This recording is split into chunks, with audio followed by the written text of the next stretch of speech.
Yo, what's up, everybody? Friday night, December 5th.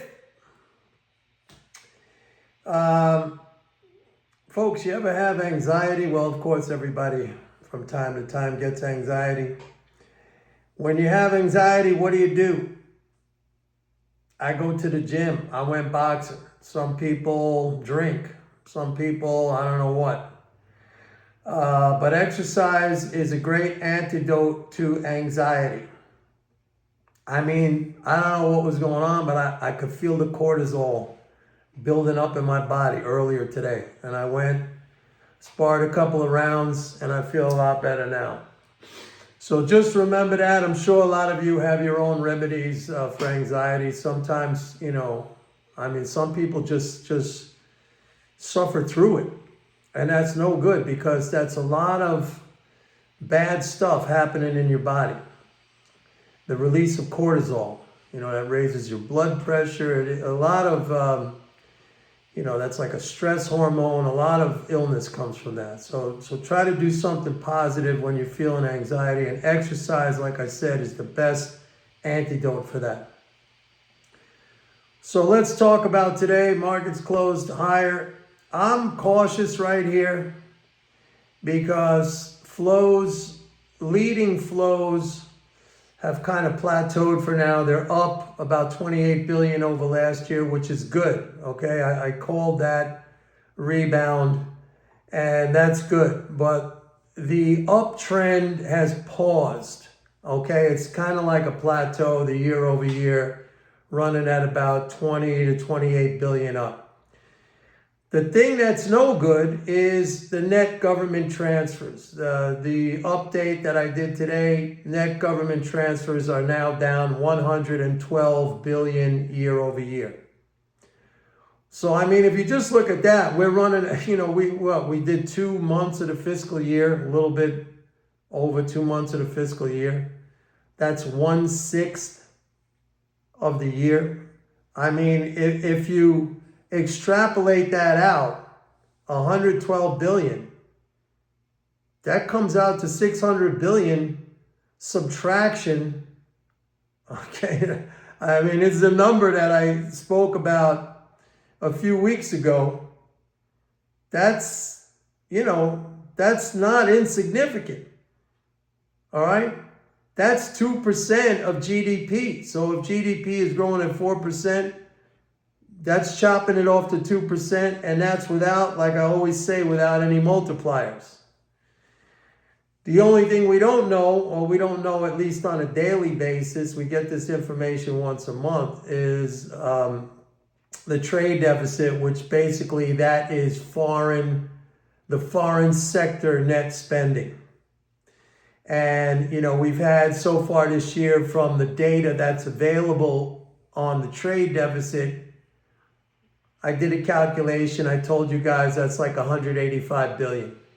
So 600 billion, let's call it 600 minus 200. That's 400 billion. That's still 1.3% of GDP. A 3 times multiplier, that's 3.9. That means flat, no growth.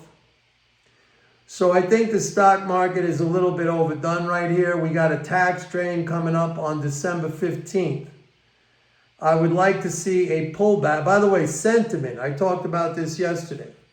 The AAII survey. Biggest drop in bearish sentiment. So investors, they threw away their bearish sentiment, which they have been clutching onto this for I don't know how many weeks now.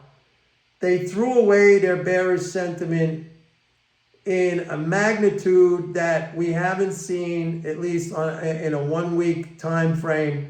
We haven't seen such a discard of bearish sentiment in 25 months. And that drove individual investor bearish sentiment down to the lowest level in 11 months. And it also, remember I said, we're going to have to see bearish sentiment drop below the historical average, and it finally happened, but just by a couple of percentage points. So to me, that's, as a contrarian, the way I look at this, you got the tax drain coming up, you got a plateauing in the leading flows, you got continued deterioration in the net government transfers, which I said was going to happen because of the tariffs. So I'm cautious on the market right here. It doesn't mean, when I say that, some people think, oh, crash, that's it, bear market. No, cautious means I think the market is ripe for a correction right here. Bond yields, the 10-year Treasury, all the way back up to 414. That was kind of a shocker to me. I wasn't paying much attention. I looked at it at the end of the day. That we still have something like an 87% probability of a Fed rate cut next week, next Wednesday.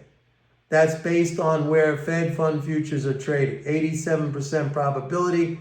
And we know the Fed does whatever the market says. That's the Powell Fed. It just follows the market. But like I said yesterday, there was an article that I saw that Powell is gonna, this is not even a surprise really, because he does this every time, that they were gonna do a hawkish rate cut. You see, this is like George Orwell stuff. A hawkish rate cut. Some animals are good, but some animals are better than others. If you've ever read the book 1984 by George Orwell. It's a complete twisting of reality, of communication, of verbiage. A hawkish rate cut. But that's what he does every single time. We have the rate cut. You get an initial, I always tell people, if you want to trade this stuff, you don't do anything when the Fed comes out with its statement. And even better, whatever happens when the Fed comes out with its statement, you sell treasuries, because Powell is gonna crush any expectation. He's gonna come out with a hawkish comment. He does that every single time in the press conference. All right. I saw another article today where supposedly some Wall Street, big shots, big traders, they are lobbying the White House to decline Kevin Hassett as Fed chairman, to not nominate Kevin Hassett as Fed chairman. And this to me makes total sense, because these guys, and this is mainly coming from some big hedge fund players, managed futures funds, they're all short treasuries. And Powell has been an enabler of their position from exactly what I just said. The fact that every time there's a rally in treasuries, he will step on it. He will smash it down with hawkish comments. And these guys are afraid. It was funny because the article was written and it said they don't want Kevin Hassett because they were concerned about Fed independence. Now that Fed independence part is total bullshit. Excuse my language. What they're really concerned with is that if this guy Hassett comes in, he's going to fulfill Trump's wishes of lower interest rates, and that is going to smoke their short position. How do I know they're short? Because all you have to do is look at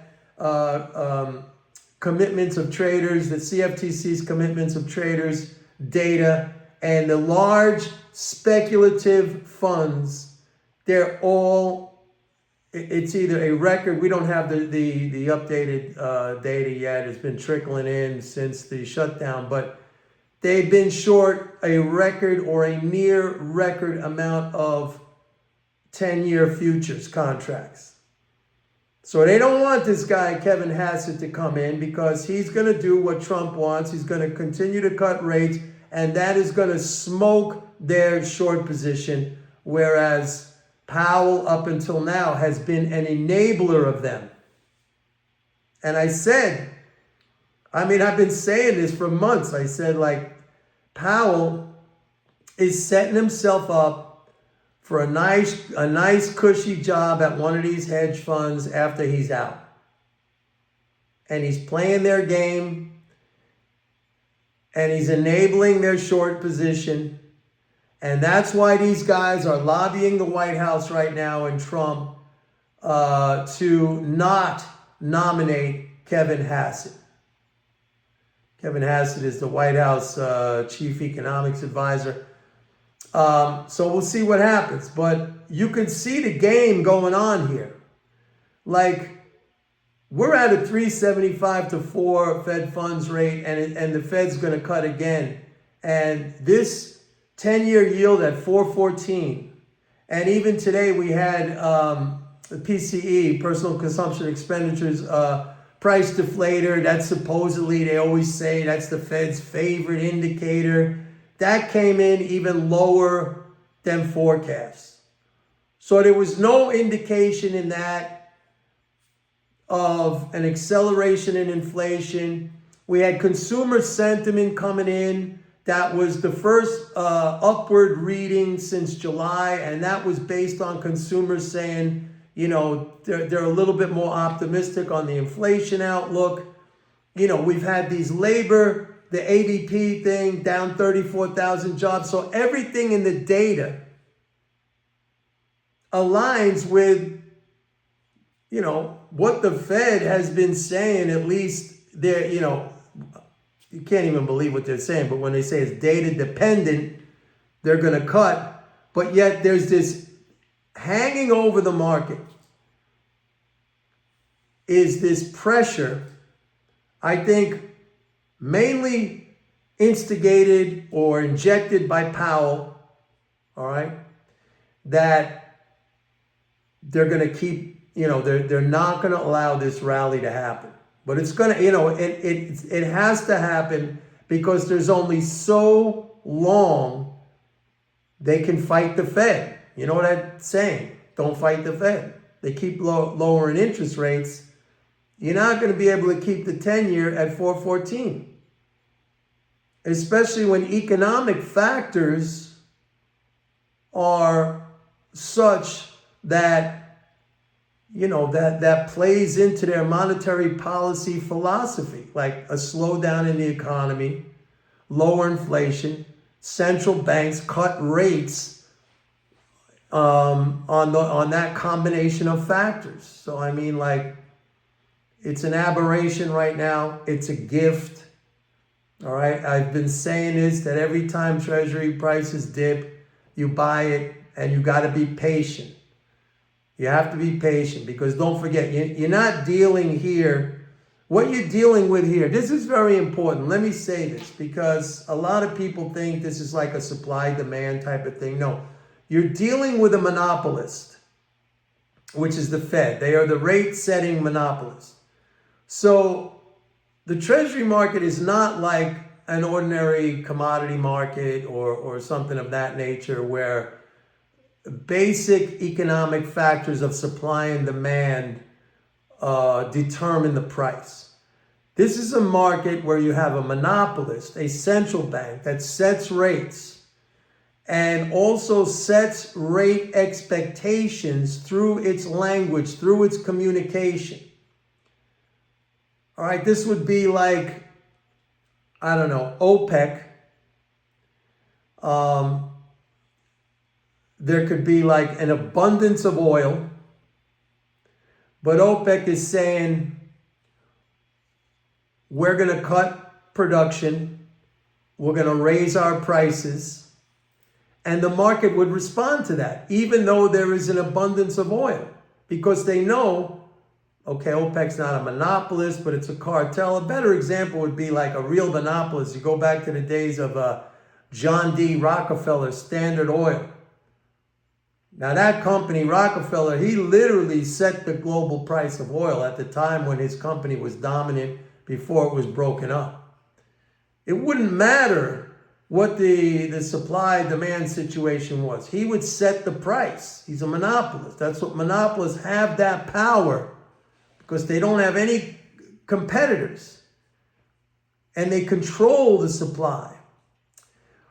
So that's, you have to understand when you're dealing with the Treasury market, you can't look at it in a way that you would look at, let's say, a normal commodity market where there are a lot of participants and it's very competitive and, you're looking at supply and demand figures. You're dealing with, that's how Powell has the ability to do this just by his comments. And so do we see this volatility almost on a daily basis where these guys, one guy's saying we can't cut. Another guy is saying, we got to cut some more.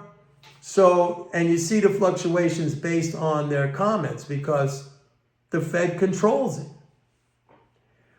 But I get back to the flows and I'm saying you know what? This drop in net government transfers, and I keep raising this point, it's something we have to always consider. And it may, that's the level of the water in the swimming pool. It continues to drop. It continues to drop. And based on my back of the envelope calculations that I've given you, we're right there at the bottom of level of the skimmers, which would be like zero growth. The skimmers may be now sucking in a little bit of water. But any more drop in these net government transfers, that swimming pool water is below the skimmers. You're sucking in air. You're going to burn out your motor. So that's where we are. Anyway, that's it. Friday. Hope everybody had a nice week. I know it's cold everywhere except here. It's like 85 degrees. So that's nice. So stay warm. Enjoy the weekend. Please give me a like and a subscribe if you've already done that. Thanks a lot. Thanks for watching. And don't forget to go to my website, pitbulleconomics.com. Sign up for a 30-day free trial to MMT Trader, my report. I'll see you guys. Bye.